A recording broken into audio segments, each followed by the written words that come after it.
Admiral Jane Holloway stood alone on the observation deck of Earth's orbital defense station.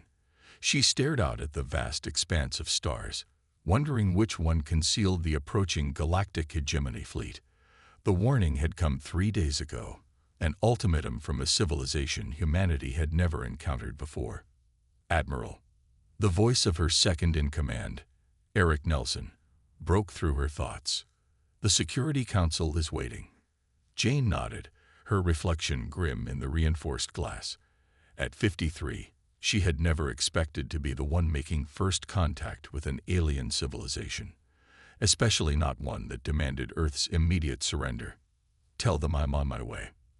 The command center buzzed with activity as Jane entered. Screens displayed data from deep space monitoring stations, tracking the approach of the alien armada.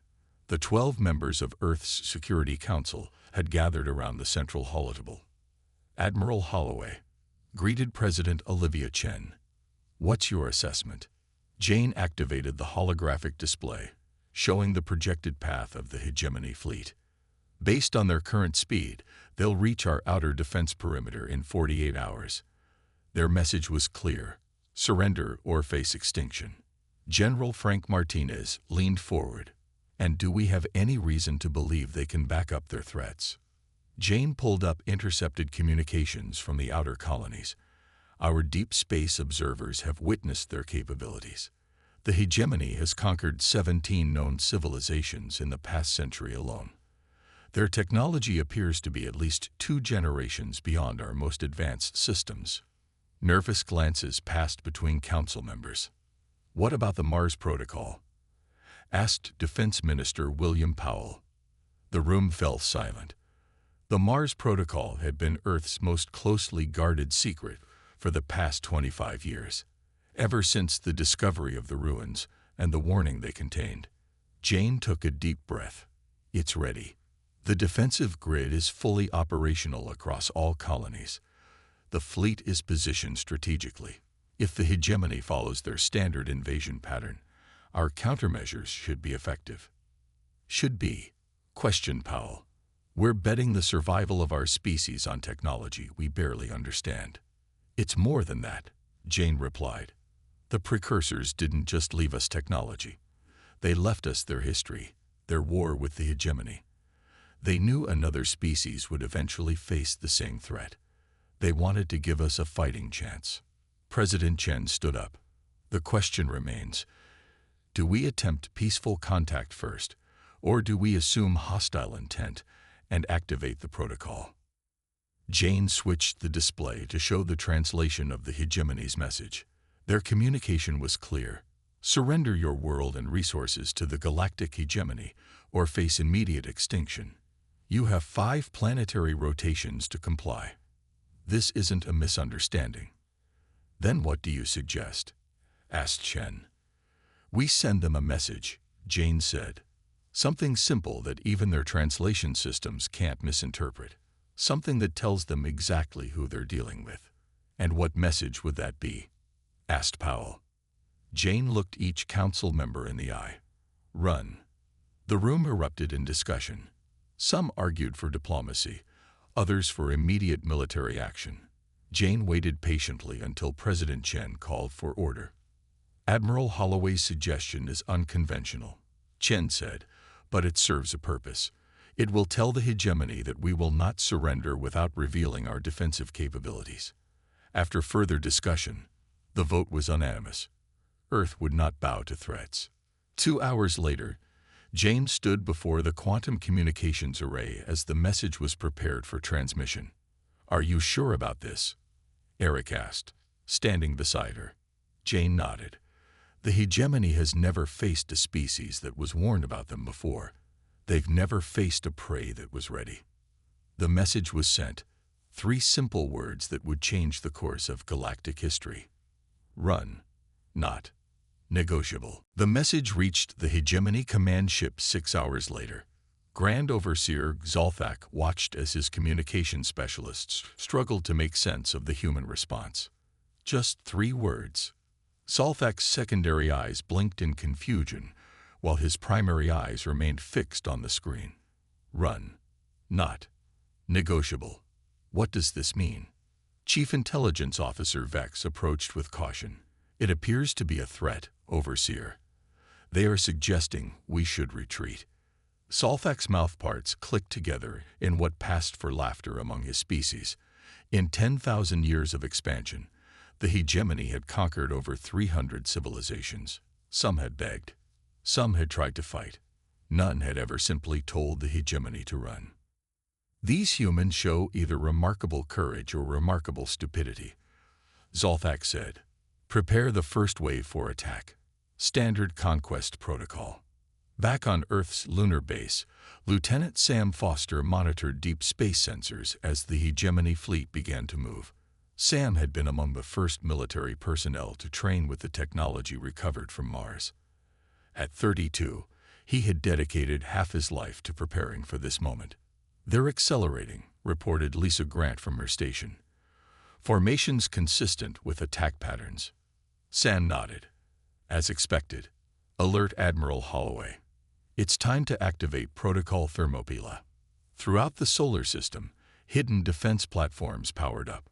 On Mars, deep beneath the surface where the ancient ruins had been discovered, Director Kate Morgan oversaw the activation of the quantum core, the heart of humanity's defense system, and the most significant gift from the long-dead precursors.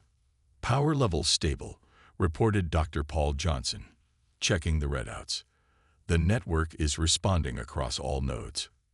Kate placed her hand on the smooth, metallic surface of the core. It hummed with energy that humanity had only begun to understand. 25 years, she whispered. 25 years since we found their message. Their warning. Paul nodded. "And now we'll see if their technology still works against the hegemony." In orbit around Jupiter, Captain Alan Wright prepared his crew aboard the UES Defiance. The ship appeared small and primitive by hegemony standards, a deliberate deception. Beneath its conventional exterior lay systems reverse-engineered from precursor technology. "All ships report ready, Captain," said his first officer, Diane Miller. "Good," Alan replied. "Maintain radio silence. Let them think we're just a small defensive force." The first hegemony ships entered the solar system, bypassing the outer planets with arrogant efficiency. Their scans detected human settlements on Mars and the moons of Jupiter and Saturn, but nothing that suggested advanced defenses.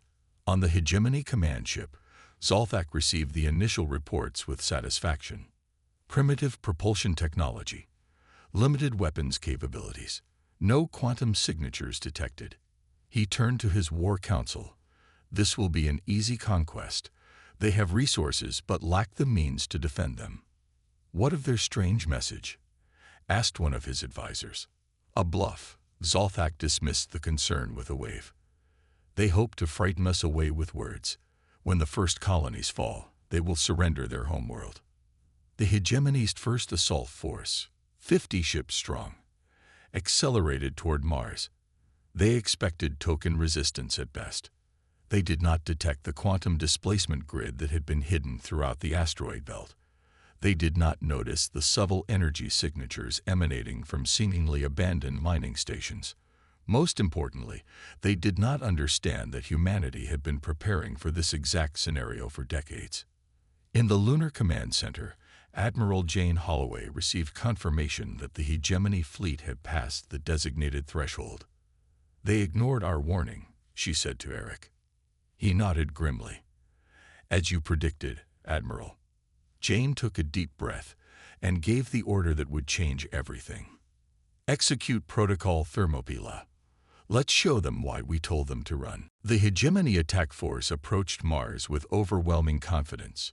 Their sensors detected human colonies and defense installations, but nothing that suggested serious military capability. These aliens would fall like all the others before them. Captain Alan Wright stood on the bridge of the UES Defiance, watching the enemy formation on tactical displays. His ship was one of 20 positioned to defend Mars, deliberately arranged to appear disorganized. "Bait for the hegemony's trap.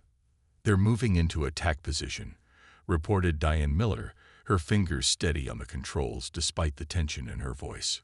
"Weapons charging." Alan nodded calmly. All ships maintain position. Let them come to us. The first volley from the hegemony ships lit up space. Energy weapons designed to cripple rather than destroy. They wanted Earth's resources intact. Impact in 3 seconds, called the tactical officer. Alan pressed the comlink. All ships, execute quantum displacement on my mark. Now. In an instant, the entire human defensive line vanished. On the hegemony command ship, alarms blared as sensors registered the impossible. Zolthak rushed to the bridge, his 4 arms gripping support rails as he moved. What happened? He demanded. The human ships. They disappeared, stammered his sensor officer. No debris field. No energy signatures. They simply vanished. Before Zolthak could process this information, new alerts sounded. Energy signatures detected, behind our attack force. The human ships had reappeared in perfect formation behind the hegemony fleet, technology that should have been impossible for such a primitive species. On the Defiance, Alan gave his next order without hesitation. All ships, fire NOVA warheads. 20 missiles launched simultaneously, each containing technology based on precursor designs. Unlike conventional nuclear weapons, these created localized quantum disruptions that tore through hegemony shields as if they weren't there. The space around Mars briefly lit up brighter than the sun as 30 hegemony vessels were consumed in seconds. In the Mars Command Center deep beneath the surface, Kate Morgan and Paul Johnson watched the battle unfold on their screens. The quantum displacement network performed perfectly, Paul said, checking the readings. All our ships made the jump successfully. Kate nodded. Phase 1 complete. Now we see if the hegemony adapts. The remaining hegemony ships scattered, attempting to regroup. They had never encountered a species that could teleport entire ships at will. It violated everything they understood about physics. On the lunar base, Sam Foster received the battle data with grim satisfaction. Inform Admiral Holloway that Mars defense was successful. Minimal damage to our forces. Lisa Grant looked up from her console. The hegemony is broadcasting on all frequencies. They're demanding to know how we acquired our technology. Sam smiled thinly. No response necessary. Actions speak louder than words. Aboard the hegemony command ship, Zolthak struggled to understand what had happened. 20 standard subjugation vessels, gone in an instant. Technology that the hegemony had never encountered before. Scan everything, he ordered. I want to know where these primitives got quantum displacement technology. His intelligence officer approached cautiously. Overseer, we've detected unusual energy signatures from the Mars surface. They appear similar to records from the precursor war. Zolthak froze. The precursors had been the only species to ever truly challenge the hegemony, nearly 3,000 years ago. Their civilization had been systematically destroyed, their technology confiscated or demolished. Impossible, he whispered. The precursors are extinct. We made certain of it. Nevertheless, the intelligence officer continued, the energy signature is unmistakable. These humans have somehow acquired precursor technology. For the first time in his long life, Zolthak felt something unfamiliar. Fear. In Earth orbit, Admiral Jane Holloway received confirmation of the successful first engagement. It worked, Eric said, relief evident in his voice. Jane nodded. Phase 1 worked. Now prepare for their counterstrike. The real war begins now. Grand Overseer Zolthak paced the command chamber of his flagship, all 4 of his arms clasped behind his back. The defeat at Mars was unprecedented. No species had ever destroyed so many hegemony vessels in a single engagement. Show me the data again, he ordered. His chief scientist, Mexlar, displayed the battle recordings. The human ships used quantum displacement technology to relocate their entire fleet instantaneously. Our analysis confirms it matches precursor design principles. Zolthak's primary eyes narrowed. The precursors were exterminated 3,000 years ago. We destroyed every trace of their civilization. Apparently not every trace, Mexlar said quietly. On the bridge of the UES Defiance, Captain Alan Wright studied the hegemony's retreat pattern. The surviving enemy ships had pulled back to Pluto's orbit, but showed no signs of leaving the solar system. "They're regrouping, not retreating," he told his officers. "Diane, what's your assessment?" Commander Diane Miller highlighted patterns in the enemy movements. Based on previous hegemony conquests, they're likely calling in reinforcements. Standard procedure after resistance. Ellen nodded grimly. "How long until the next wave arrives?" "If they use their nearest staging area, 48 hours at most." Meanwhile, on Mars, Director Kate Morgan descended into the ancient chamber that had changed humanity's destiny. The room lay beneath 4 kilometers of Martian rock, untouched for millennia until its discovery 25 years ago. The walls were covered with symbols and diagrams, the last message of a dying civilization. At the center stood a holographic projector of precursor design. Dr. Paul Johnson joined her, carrying new data from the battle. "The quantum network performed better than expected," he said. "No system failures across all 20 ships." Kate activated the holographic display. A 3-dimensional map of the galaxy appeared, with thousands of worlds marked, the former extent of the precursor civilization before the hegemony destroyed them. "They found the warning too late," she said softly. Just as the precursors predicted, the wall behind them displayed the translated message that had become humanity's salvation. "Beware the hegemony. They destroyed us. Our worlds burn. Our people are gone. But we leave this knowledge for those who come after. Prepare yourselves. They will never stop." Paul studied the battle data. "The hegemony is scanning Mars intensely. They must suspect where our technology came from." "Let them wonder," Kate replied. "The important thing is they don't know how much we recovered." On the Moon, Lieutenant Sam Foster received an urgent communication from the Outer System monitoring stations. He immediately contacted Admiral Holloway on Earth. "Admiral, we've detected quantum communications between the hegemony fleet and their home systems. Based on the encryption patterns, they're sending everything they know about us to their leadership." Jane Holloway frowned. "Can we intercept the content?" "No, but the volume of data suggests they're transmitting complete battle records." Jane turned to Eric. "They're analyzing our capabilities. Prepare for a larger second wave." In his private chamber aboard the hegemony flagship, Zolthak received a direct transmission from Emperor Zorth himself, an unprecedented event that underscored the seriousness of the situation. The Emperor's elongated face filled the screen. "Is it true? These humans possess precursor technology." Zolthak bowed low. "The evidence suggests they found precursor ruins, Exalted One. Their quantum displacement capabilities match precursor designs exactly." "This cannot be tolerated," the Emperor hissed. "I am dispatching the Imperial fleet. These humans must be eliminated completely." After the transmission ended, Zolthak stared at the battle data again. Something troubled him deeply. The humans hadn't just found precursor technology, they had mastered it. And their warning, "Run, not negotiable," suggested they knew exactly who the hegemony was before first contact. For the first time in his career, Zolthak wondered if the hegemony had finally met an enemy it could not defeat. Admiral Jane Holloway stood before the holographic display in Earth's Central Command Center. Representatives from all human colonies were present, either in person or via secure quantum links. The atmosphere was tense but determined. "The hegemony's main fleet will arrive within 24 hours, Jane announced. "According to our intelligence, they're bringing at least 500 warships, 10 times what we faced at Mars." Displays showed the approaching enemy armada, a massive force that had conquered countless civilizations over millennia. "Can we stop that many ships?" asked General Rodriguez from the Mars Military Command. Jane's expression remained confident. "We never planned to fight them conventionally. For generations, we prepared in secret.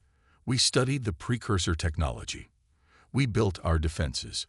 We united our world. Today, we show the hegemony why the precursors warned them about us." She activated a new display showing the complete quantum displacement network, humanity's greatest achievement and most closely guarded secret. Phase 2 of Protocol Thermopylae begins now. All ships will take their positions for the counterattack. Captain Alan Wright received his orders aboard the Defiance. His ship would lead one of 12 battle groups in the most ambitious military operation in human history. All crew to battle stations, he ordered. Prepare quantum drives for coordinated jump. Diane Miller checked the final calculations. Coordinates locked in. All ships report ready. Ellen took a deep breath. This is what we trained for. In 5 minutes, we make history. On the Hegemony command ship, now rejoined by the massive Imperial fleet, Zolthak presented his attack plan to Emperor Zorth. The Emperor had personally come to oversee the destruction of this troublesome species. We will overwhelm their defenses with simultaneous attacks on all their colonies, Zolthak explained. Even with precursor technology, they cannot defend against so many targets at once. Emperor Zorth's segmented body shifted impatiently on his throne. These humans knew of us before we arrived. They prepared defenses specifically designed against our tactics. This concerns me greatly. Before Zolthak could respond, alarms blared throughout the flagship. A junior officer rushed in, his exoskeleton clicking in agitation. Emergency, Your Eminence. Human ships have appeared in the home systems. They're attacking the core worlds. Zorth rose from his throne in shock. Impossible. No species has ever breached our home defenses. On 12 hegemony core worlds simultaneously, human battle groups appeared without warning. The quantum displacement network, far more extensive than the hegemony had imagined, allowed humanity to strike at the heart of their enemy's empire. Captain Alan Wright's ship emerged from quantum displacement in orbit around Hegemony Prime itself, the capital world that no enemy had ever reached. All weapons free, he ordered calmly. Target military installations only. The Defiance and its battle group unleashed precisely targeted strikes against planetary defense systems and orbital shipyards. They weren't here to destroy the planet or its people, only to demonstrate that nowhere in the hegemony was safe from human reach. In his palace on Hegemony Prime, Emperor Zorth watched in horror as human ships appeared directly above the capital city. His personal guard rushed him toward the emergency bunker as the palace shook from nearby impacts. How did they find our homeworld? He demanded. How did they breach our defenses? His chief advisor could only stammer in confusion. The humans. They're everywhere at once. In the Mars Command Center, Kate Morgan and Paul Johnson monitored the coordinated attacks across hegemony space. The quantum network performed flawlessly, allowing human forces to strike and withdraw before the enemy could respond effectively. The precursors would be proud, Paul said quietly. Their technology is doing what they couldn't, stopping the hegemony. Kate nodded, watching as data flowed in from all 12 battle groups. We're not destroying their civilization. We're showing them that their empire isn't invincible. On the hegemony flagship, now racing back toward their threatened homeworlds, Zolthak received desperate communications from planetary governors and military commanders. Our shipyards at Kraxus Prime are destroyed, reported one general. The humans appeared, attacked with precision, and vanished before we could respond. Emperor Zorth, safely evacuated from the palace, addressed his war council via secure channel. His voice trembled with an emotion no hegemony leader had felt in millennia. Fear. We must negotiate, he declared. These humans can strike anywhere. They could destroy our entire civilization if they wished. For the first time in 10,000 years, the galactic hegemony prepared to sue for peace. The UEA's Defiance hovered in neutral space, halfway between Earth and the main hegemony fleet. Its quantum drive was powered down as a gesture of good faith. Inside the ship's conference room, Admiral Jane Holloway waited for the arrival of the hegemony representatives. They're approaching, Commander Eric Nelson announced, watching the view screen as a hegemony shuttle docked with their ship. Jane straightened her uniform. Remember, we're here to end this conflict, not to humiliate them. The door slid open. Grand Overseer Zolthak entered, flanked by 2 guards. His once proud posture was now stooped in what humans recognize as defeat. The tall, 4-armed alien moved cautiously, his compound eyes scanning the room and the humans within it.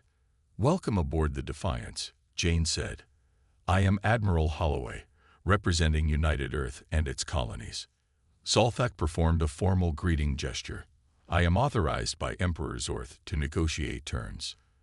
They sat at the round table, designed specifically to accommodate both human and hegemony physiology. Jane noticed how Zolthak's secondary eyes kept darting to the ship's walls, likely searching for signs of the precursor technology that had defeated his fleet. "Before we begin," Zolthak said, "I must ask what many in the hegemony cannot understand. You could have destroyed us completely.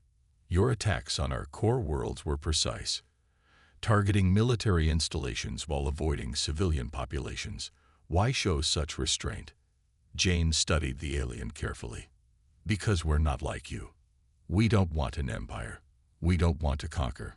We just want to be left alone."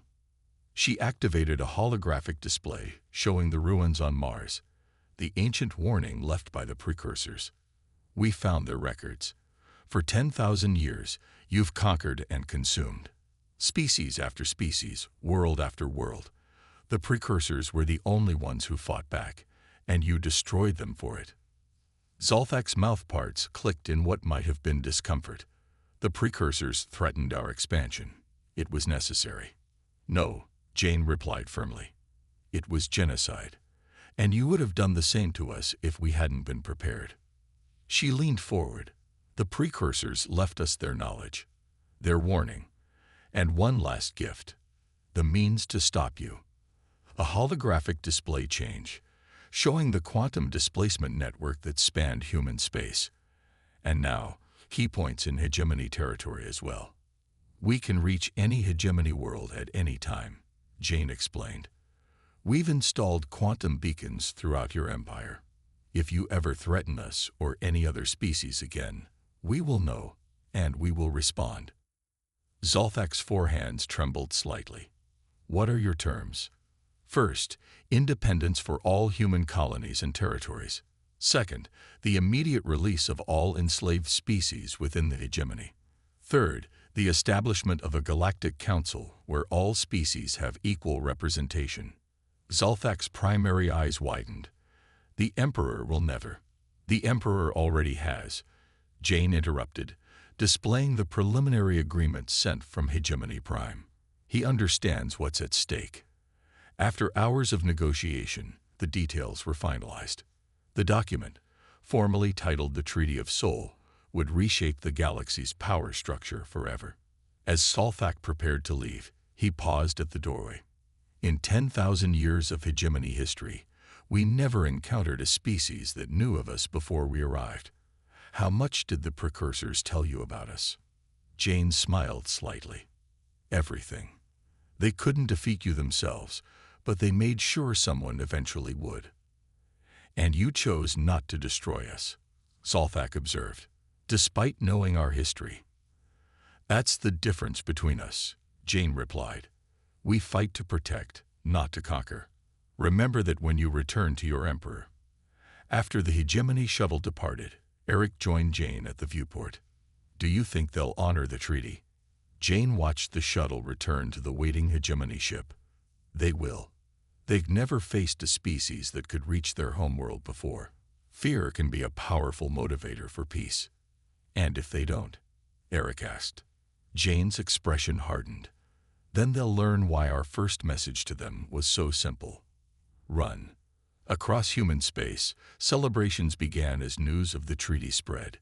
Humanity had faced its greatest threat and emerged not just victorious, but as a new power in the galaxy, one that offered something the hegemony never had: the chance for true peace. 1 year after the Treaty of Sol, representatives from 100 former hegemony slave worlds gathered in the Grand Assembly Hall on Earth.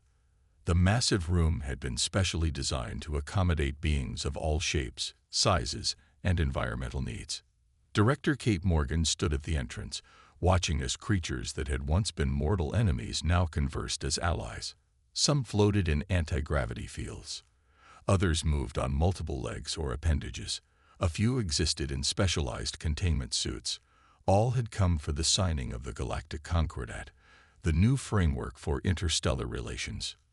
"Never thought I'd see the day," said Dr. Paul Johnson, joining her. "Look at them all." Kate nodded. Most of these species never even knew about each other under hegemony rule. They kept their subjects isolated deliberately. In the center of the hall, Admiral Jane Holloway greeted Emperor Zorth himself. The hegemony leader had aged visibly in the past year, the stress of his empire's transformation etched into his exoskeleton. Yet he performed the formal greeting with dignity. "Admiral Holloway," Zorth said, his translator converting his clicks and whistles into smooth English. "My advisors counseled against my personal attendance. They feared retribution." Jane shook her head. "That's not how we operate, Emperor. Your presence here shows genuine commitment to change." Across the room, Grand Overseer Xalfak conversed with Captain Alan Wright. The two had developed an unexpected respect for each other during the peace negotiations. "Your ships could have destroyed our capital city," Xalfak observed. "Instead, you disabled our defense systems with minimal casualties." Alan nodded. "Those were our orders. Demonstrate capability without unnecessary destruction." "A concept foreign to hegemony military doctrine," Xalfak admitted. "We are learning much from humans." The formal ceremony began with representatives from each world taking their place at the massive circular table. Jane stood to address the assembly. "1 year ago, we faced each other as enemies. Today, we meet as partners in a new galactic community. The Concordat before you guarantees the rights of all sentient species, establishes free trade across former hegemony space, and creates mutual defense obligations." She looked directly at Zorth. "Most importantly, it ensures that no species will ever again be subjugated by another." The Emperor rose to speak. "For 10,000 years, the hegemony expanded through conquest. We believed it was our right, our destiny, to rule the galaxy. We were wrong." A murmur ran through the assembly. No one had expected such an admission. "The humans could have destroyed us," Zorth continued. "Instead, they offered us a chance to change. The hegemony now pledges its resources to helping rebuild the worlds we once conquered." One by one, representatives approached to sign the document. Species that had been bitter enemies now committed to peaceful coexistence. The quantum communication network, once a weapon of war, now linked their worlds in cooperation. Later, at the reception, Kate stood on the balcony overlooking Earth's gleaming capital city. Hall joined her, carrying 2 glasses of champagne. "To the precursors," he said, raising his glass. "They couldn't save themselves, but they saved everyone else." Kate nodded.